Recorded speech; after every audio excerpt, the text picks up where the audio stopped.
اور ہمارا معاملہ یہ ہو گیا ہے، وہ ایک کتاب میں پچھلے دنوں پڑھ رہا تھا، سوسائٹی وداؤٹ گاڈ، فل زکرمین کی کتاب ہے. اس نے سویڈن اور ڈنمارک کو ایک رول ماڈل بنا کے لکھا کتاب کہ ایک سوسائٹی جو خدا کے بغیر ہو، کہ جہاں پیپر پہ تو وہ کہتے ہیں کہ ہم لوتھرن چرچ سے تعلق رکھتے ہیں، چرچ سے ہمارا تعلق ہے، لیکن عملاً وہ خدا کے انکاری ہیں.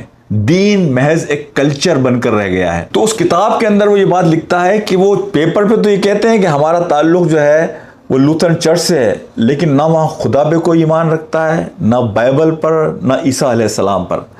بس اگر کوئی مر جائے تو اس کو وہ کرسچن ٹریڈیشن کے حساب سے دفناتے ہیں. شادیاں کرنی ہو تو بڑے خوبصورت چرچوں میں شادیاں کرتے ہیں، بچہ پیدا ہو اسے بیپٹائز کرتے ہیں. اس کے علاوہ ان کا دین سے کوئی تعلق نہیں ہے.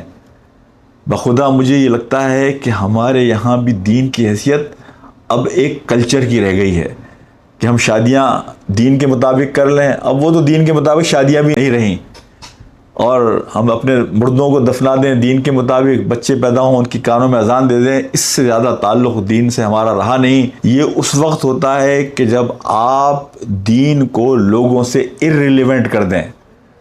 لوگ میں بھی محسوس کریں گے دین تو ہمیں کچھ دیتا ہی نہیں ہے.